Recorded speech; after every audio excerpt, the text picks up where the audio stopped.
Good morning friends.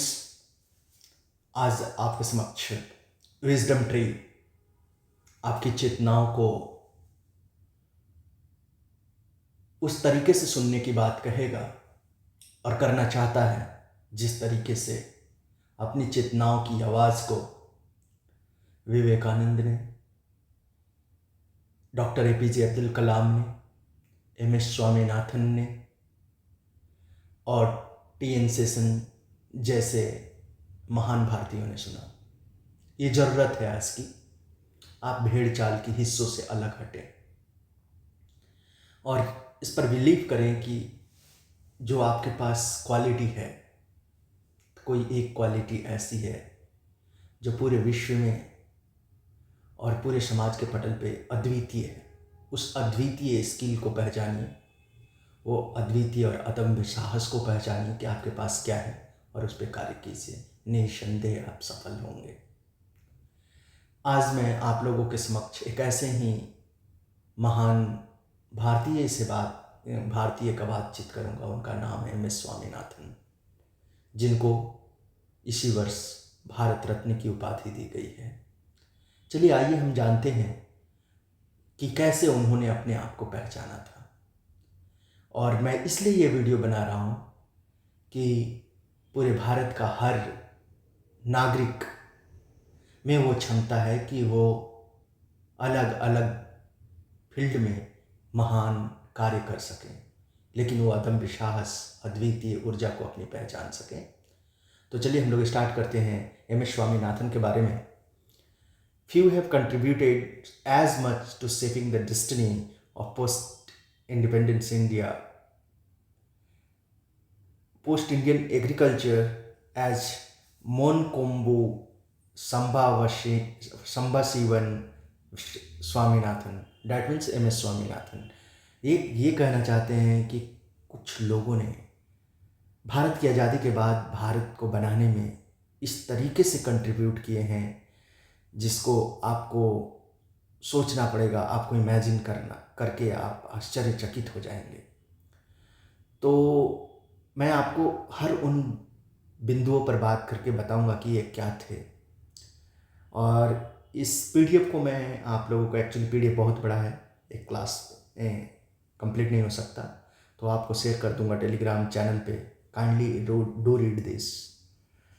Popularly known as father of green revolution in India, the missionary of evergreen revolution.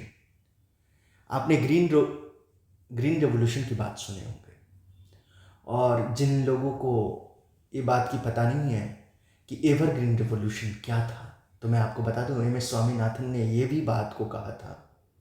जो दिक्कतदारियाँ 1960s में green revolution से पैदा हुआ था, तो उन्होंने organic farming and at the same time किस तरीके से लेस पेस्टिसाइड्स वगैरह का इस्तेमाल करके, उर्वरक का इस्तेमाल करके आप अपने स्वास्थ्य को मद्देनज़र रखते हुए किस टाइप का फूड उपजा सकते थे, उनके बारे में चर्चा किए थे। और इन्होंने इतना बेहतर एग्जाम्पल दिया था हर चीज़ का, जो आप सुन के समझ के दंग रह जाएंगे, जिसको कहीं ना कहीं भारत सरकार ने इम्प्लीमेंट नहीं किया। और इस चीज़ की चर्चा बहुत ज़्यादा टेक्स्ट बुक में नहीं हुआ। जैसे एवरग्रीन की चर्चा उस तरीके से नहीं हुआ कि लोग ये बात जान सके कि एमएस स्वामीनाथन ने जो है वो एवरग्रीन की भी बात कहे थे। Because sometimes people differ as they do not know this fact कि एवरग्रीन रेवोल्यूशन के बारे में एमएस स्वामीनाथन ने ऑलरेडी बोल चुका था। चलिए हम लोग बोल चुके थे, आगे हम लोग बात करते हैं। Popularly known as the father of green revolution in India, the missionary of evergreen revolution continues to work for hunger-free society in the 86th year. In his 86th year, hunger-free society. सोचिए कितना बड़ा कार्य के लिए इन्होंने कब प्राप्त किया। इसमें सक्सेस पाने में 86 ईयर्स लगे। और आपकी संयमता ऐसी है कि 2 साल 4 साल नहीं होता है, आप उस पथ को छोड़ करके और विचलित होने लगते हैं। चलिए हम लोग आगे बढ़ते हैं। A conversation with the inspiring yet affectionate and simple scientist gives a glimpse into his life and work and his vision that is based on 6 decades of experience witnessing the first and most important development in global agriculture. 60 साल तक इस agriculture में रह करके और रम करके जो दिया, वो आज अपनी थाली को याद कीजिए इन्होंने क्या दिया। इन्होंने इतना ही नहीं दिया, इन्होंने भारतीय कल्चर को सींचने के लिए जो आपने सिखों का, हिंदुओं का, जैनियों का जो आपने लंगर की प्रणाली को सुने होंगे, उसको भी सार्थक बनाने में इनकी अहम भूमिका रही, क्योंकि अनाज की बहुलता इन्होंने अपने देश में कायम किया। आगे बढ़ते हैं। The dedication of a life to agriculture, उन्होंने अपने लाइफ को डेडिकेट किया था एग्रीकल्चर के लिए, और उसका आप परिणाम देखिए। जिन लोगों ने ये माइंडसेट में डाला आज का कि कोई भी कार्य छोटा होता है या बड़ा होता है, उन लोगों को ये एक संदेश था कि कोई भी कर्म अगर डेडिकेशन से किया जाए तो उसकी आप जो रिजल्ट है उसके बारे में इमेजिन नहीं कर सकते कि वो क्या कर सकता है।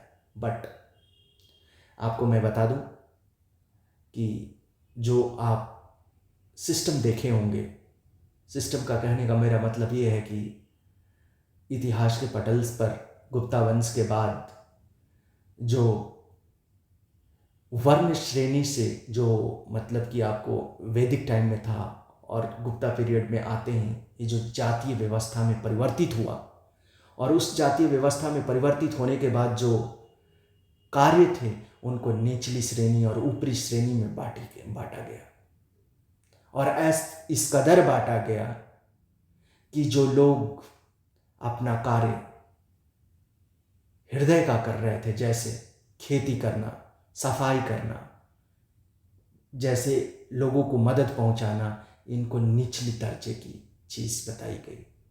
इसको इन प्रैक्टिस में समझा गया कि अगर आप सफाई करते हैं निचले दर्जे के हैं, अगर आप खेती करते हैं निचले दर्जे के हैं, अगर आप जानवर पालते हैं निचले दर्जे का काम है, इसमें कोई बेनिफिट नहीं है, इसमें सोसाइटी में कोई इज्जत नहीं है, और इसको इस्टेब्लिश किया गया। अगर आपको एहसास करना है तो समाज के उन पटल पे जाइए और देखिए, और कभी दलित के जीवन को 2-4 दिन जीने की कोशिश कीजिए, आपको रियलाइज होगा कि people made this differentiation, but the contribution of people like such M S. Swaminathan जैसे महान इंसान, एपीजे अब्दुल कलाम जैसे महान इंसान, डॉक्टर भीमराव अंबेडकर जैसे, ज्योतिबा फुले जैसे, सावित्रीबाई फुले जैसे, रामाबाई जैसे इंसानों ने, महारथियों ने इस चीज़ को अलग किया। चलिए अब हम लोग देखते हैं कि इनकी डेडिकेशन का क्या रिजल्ट आया। Transition from zoology to agriculture, ये जो आप देख रहे हैं ये इनका हियरिंग है, जो मैंने आपको बोला कि think from your heart and realise your strength where it lies and then move ahead, then discover inside कि आपके अंदर क्या है। चलिए अब हम लोग आगे बढ़ते हैं। My father doctor M.K. Samba Sivan was a famous medical doctor. Unfortunately, he died in 1936 when I was very young. एक बहुबाल्यावस्था में ही इनके पिताजी का देहांत हो जाता है 1936 में। He had built a big hospital in Kumbakonam. My mother and others felt that I should do medicine so that I could run the hospital. But when I was doing my BSc Zoology, I started getting interested in genetics. आप इसको समझ रहे होंगे, बड़ा simple language है कि इनकी mother ये सोचती थी कि ये मेडिसिन करके हॉस्पिटल के कार्य को देखे, और इनके इंटरेस्ट उस समय वो BSc Zoology में कर रहे थे, तो इनकी इंटरेस्ट जेनेटिक्स में डेवलप हुआ। Then in 1942-43 there was a great famine in Bengal. 1942-43 में बहुत बड़ी जो फैमिन है वो कहाँ पर, बंगाल में आया, जिसको भूखमरी कहते हैं। All of us in those days were very patriotic and I was from A Gandhian family, सोचिए, जो लोग ये कहते हैं कि गांधी ने क्या दिया, गांधी ने एम.एस. स्वामीनाथन दिया, गांधी ने न जाने कितने कितने क्या क्या बड़े बड़े लोगों को बनाया है, उनकी हिस्ट्री को जानना है। देखिए, इन्होंने क्लियर कट कहा है, I was from a Gandhian family, my father was a freedom fighter and I thought the best thing to do be to take up the plant genetics development of new varieties of crops and breedings. It was not very well received in the family, but I applied to agriculture college at Coimbatore because I thought if I want to do plant genetics, I must have rootings in agriculture. समझे आप?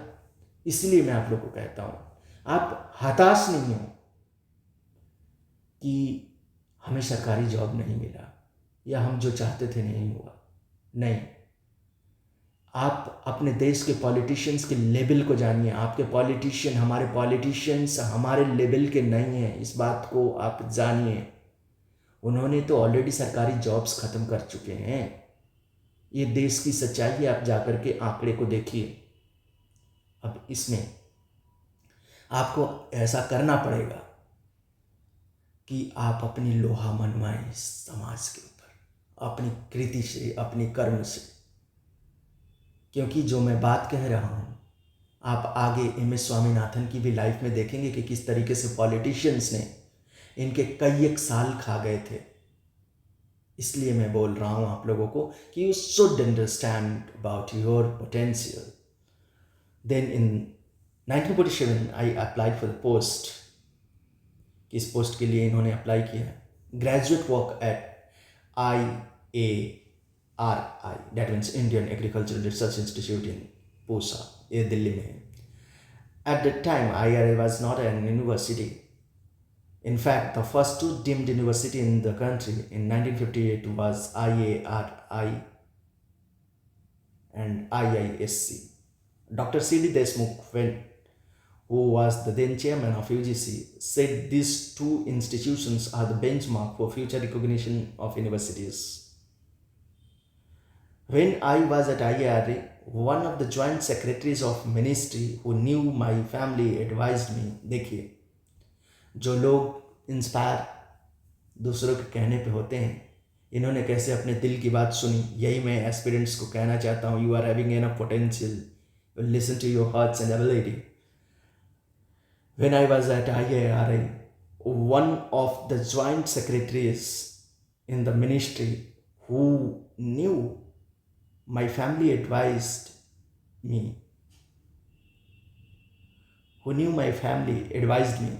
उनको क्या advice करते हैं? Why do you want to go to agricultural research? There isn't much future in it. उनको ये advice करते हैं एग्रीकल्चरल ज्वाइंट सेक्रेटरी कि एग्रीकल्चर में कोई फ्यूचर नहीं, इसमें क्यों आना चाहते हो? Join the civil services, join the civil services. He gave me the form in his room and काफ़ी इंटरेस्टिंग है ये, and filled it up for me, laughs, हंसते हुए उसको फिलअप करते हैं। I had just 1 month to prepare for the civil services exam, but my subject marks were very high because there were areas that I had studied before, like zoology. I got an offer from the Indian Police Service asking me to report to Mount Abu for training. पहले जो training centre था mount Abu में था, और इनको IPS में selection मिलता है। I have got that offer letter, still laughs. Fortunately, at the same time, I also got a letter from UNESCO awarding me the UNESCO Netherlands Fellowship. देखिए, इधर एक साइड यूनेस्को से इनको फेलोशिप के लिए लेटर मिलता है, अनदर साइड उधर सिविल सर्विसेज IPS का वो मिलता है। अब यहाँ पर दुविधा पैदा होता है कि इनको क्या करना है। 2-3 महीने तक फॉरेन से पढ़ के आने के बावजूद भी इन्हें जॉब नहीं मिला था। क्लियर कट इसमें लिखा हुआ है कि returning to India I had told myself that I should equip myself and come back. I was very clear that I did not want to settle in abroad, but in those days, you had to apply to APSC and wait for them to give you a position. मतलब कि आपको job पाने के लिए कहीं ना कहीं आपको सिविल सर्विसेज देना ज़रूरी था और ज़रूरी पड़ता था. लेकिन इनको 1954 में, towards 1954, my UPSC application matured and I went to Pusa Institute, my old alma mater, and I started working on wheat. देखिए, इन्होंने IPS की नौकरी छोड़ करके 1954 में पूसा इंस्टीट्यूट में जा कर के व्हीट पे, गेहूं पे काम करना शुरू किए. तो ऐसे महान थे MS स्वामीनाथन. आगे आपको बताता हूँ. इससे इंटरेस्टिंग चीज़ कि इनकी कंट्रीब्यूशन, खैर और भी चीज़ें, किस तरीके से इनको इंडिया में पॉलिटिशियंस का सामना करना पड़ा, जॉब के लिए सामना करना पड़ा, कितना तंगी रहा, उसके बावजूद भी इन्होंने अपना कर्म नहीं छोड़ा. अब मैं आपको दिखा रहा हूँ इनके बायोग्राफी का एक स्केच जो आप सुन करके सोच करके दंग रह जाएंगे. MS Swaminathan was born on 7 August 1925 in Kumbakonam, Tamil Nadu. After preliminary education in Tamil Nadu, Swaminathan obtained his PhD from Cambridge University, UK in 1952. सोचिए 1952 में इन्होंने अपना PhD कंप्लीट किया. कहाँ से? कैम्ब्रिज यूनिवर्सिटी से. After a 2-year postdoctoral stint at the University of Wisconsin, USA, he returned to India and joined the IARA in New Delhi. I was from IARA that the wheat revolution was choreographed during 1960s. कब? 1960s में wheat revolution की इन्होंने शुरुआत की. He is known for his contribution in wheat, rice and potato genetics and conservation of plant genetic resource. सोचिए ये तीनों food India के लिए कितना बड़ा ग्रेट है. हर इंडियन के थाली में होता है और ये किन के दम पे फलीभूत हुआ? MS स्वामीनाथन. आगे हम लोग मूव करते हैं. Swaminathan has been at the helm of several national and international institutions and commissions, including IARI, ICAR, IRRI, International Rice Institute, and उसके बाद he was the president of Current Science Association from 2001 to 2006. Swaminathan was recognized with a number of national and international awards including Padma Shri, Padma Vibhushan, Raman Magsaysay Award for Community Leadership, Albert Einstein World Prize Science Award. He was the first laureate of World Food Prize. ये बात याद रखिए, पहला जिसको agriculture का Nobel कहा जाता है. और आपको अभी पता होगा कि इनको भारत रत्न भी मिल चुका है. And thanks to India that इनको इस तरीके से रिकॉग्नाइज किया गया. Currently Swaminathan Research Foundation Chennai which he set up with funds of World Food Prize. At present he is also nominated as MP in राज्य सभा. तो ऐसे महान जो भारतीय हैं उनके बारे में आप जानिए, तब आप जान पाएंगे कि भारत की धरती ने ऐसे ऐसे भी महारथी को दिया है जिनसे आपको सबक लेना चाहिए. You should not get depressed कि अरे अब मैं क्या करूं, मेरा गवर्नमेंट जॉब नहीं हो रहा है. You try to hit where you are so much, I will say that कि आप काफ़ी ज़्यादा जहाँ पे आपकी पोटेंशियल अच्छा है. मैं आपको एक और भी चीज़ बताऊंगा जो कि इम्पॉर्टेंट है आपको जानना कि कैसे. मैं हमेशा इस बात को कहता हूँ कि तरक्की उसे नहीं कहते हैं जिसमें सिर्फ आपकी ग्रोथ हो. तरक्की उससे कहते हैं जिसमें आपकी इंसानियत, जिसमें आपकी मानवता, आपके लोग, इस देश की आन बान शान पड़े. अदरवाइज़ अरबपति बहुत आए और चले गए, लेकिन हम लोग जान रहे हैं और सुन रहे हैं वैसे लोगों को जानते हैं और सुनते हैं जो MS स्वामीनाथन जैसे हुए, जो स्वामी रामतीर्थ जैसे हुए, जो गुरु नानक जैसे हुए. तो एक आपको उसकी सच्चाई correlating with the society that why this person was great. मैंने आपको कल भी बताया था कि के सुब्रमण्यम के जैसे एक और भी इंसान को मैं जानता हूँ, यहाँ पर तमाम भारतीय होंगे जिनके बारे में अभी हम लोग नहीं जानते हैं, लेकिन इनकी स्टोरी को के सुब्रमण्यम की स्टोरी के साथ में काफ़ी ज़्यादा कोरिलेट कर पाता हूँ। दोनों लोग साउथ इंडिया के थे। अबाउट हिज फैमिली, जिस तरीके से मैंने आपको बताया था कि के सुब्रमण्यम के तीनों लड़के इस देश को इतनी बड़ी कंट्रीब्यूशन दिए हैं, विच इज़ अनइमेजिनेबल। आप इमेजिन नहीं कर सकते हैं। हमें वैसे फैमिली बनाने हैं, तब जा कर के एक स्ट्रॉन्ग इंडिया बनेगा, ना कि हम लोग और कहीं फंसेंगे तो ये स्ट्रॉन्ग इंडिया बनेगा। स्ट्रॉन्ग इंडिया बनाने का ये एक बेहद उम्दा सफल फैमिली है। इस फैमिली से हम लोग को सबक लेना चाहिए। तो चलिए इनके फैमिली के बारे में हम लोग थोड़ा जानते हैं। I have got 3 lovely daughters, they all grown up now. और वो हंसते हैं। My wife Meena is an educationist. Meena Swaminathan जो हैं वो एजुकेशनिस्ट हैं। She has also been working with very poor children for preschool education. सोचिए, जो लोग, मैं हमेशा इस बात को कहता हूँ कि जो लोग अपने आप को इस आधार पे बांट लिए हैं कि कोई कार्य छोटा है, कोई कार्य बड़ा है, उन्होंने अपने आप को अपनी पोटेंशियल से दूर किया है। मीना स्वामीनाथन की जब आप कंट्रीब्यूशन पढ़िएगा तो आपके आंखों से आंसू आ जाएगा। ये मैं गारंटेड कह सकता हूँ कि क्या कंट्रीब्यूशन दिए हैं, and how she made herself. See along with Meera Mahadevan who was founder of Mobile Crutch for children who are abandoned. She was also the founder of ICDS. सोचिए कितना बड़ा, आप ICDS की कंट्रीब्यूशन आप पूरे इंडिया में जानते होंगे, कितना बड़ा कंट्रीब्यूशन है एक लेडी का, जिन्होंने अपने दिल का सुना, उसका हस्बैंड अपने दिल का सुना, उनकी बेटियां अपनी दिल की सुनी। आप सोचिएगा इसको। My eldest daughter, Soumya, is one of the leading authorities in tuberculosis, HIV, AIDS relationship.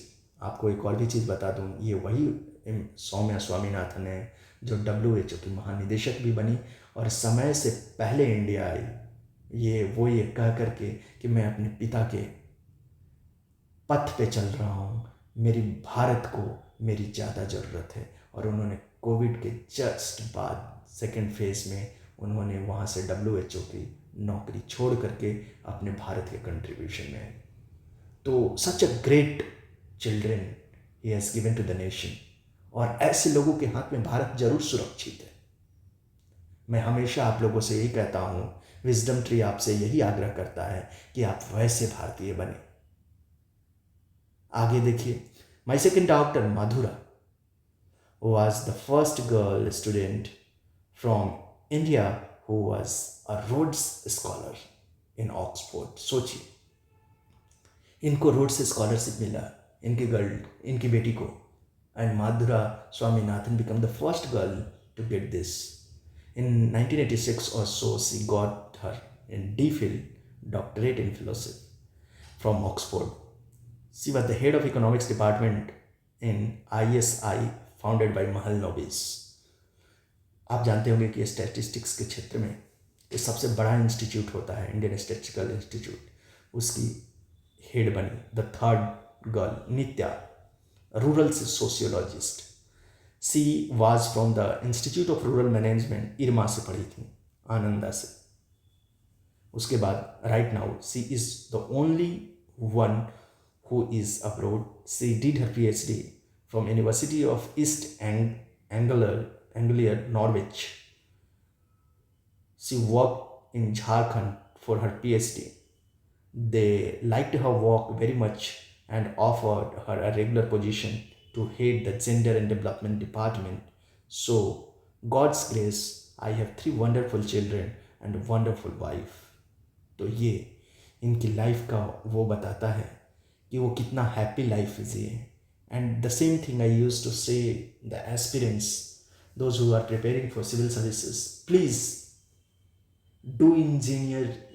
आप अपने अंदर की इंजीनियरिंग को कीजिए, सोशल इंजीनियरिंग को देखिए कि कहाँ गलती है, कहाँ क्या है, कहीं हम भेड़ चाल के हिस्सा तो नहीं बन रहे हैं। जब तक आपको इस चीज़ का समझ नहीं होगा आप अच्छा नहीं कर पाएंगे।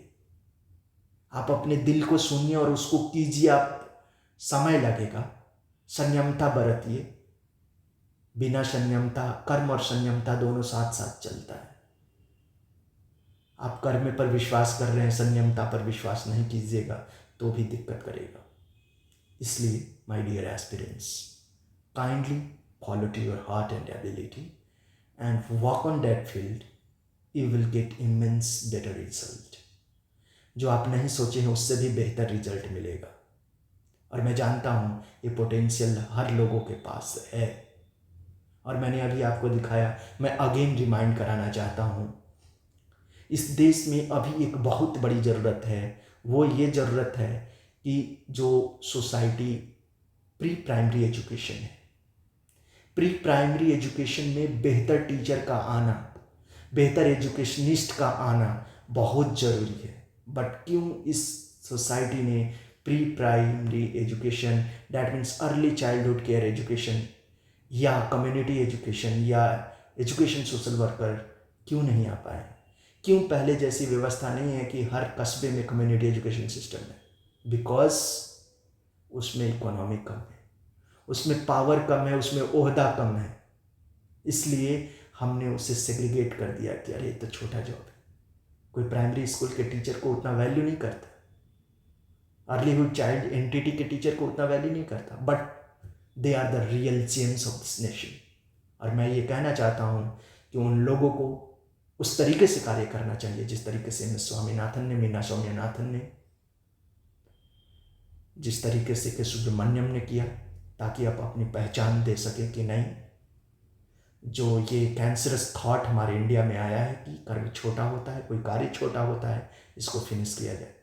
And thank you for watching wisdom tree. आप लोगों से एक अगे रिक्वेस्ट रहेगा जाते जाते कि आप इसे उन लोगों तक पहुंचाए जिनकी ये ज़रूरत है, जो ये सपना देखते हैं, जो कहीं ना कहीं परेशान हैं। क्योंकि आज इस बात को मानना पड़ेगा कि इस बार के भी बजट में क्लियर कट आया है कि यूथ्स के अंदर मेंटल जो हरासमेंट है और जो मेंटल बीमारियां बढ़ रही है, स्ट्रेस, डिप्रेशन के शिकार हो रहे हैं।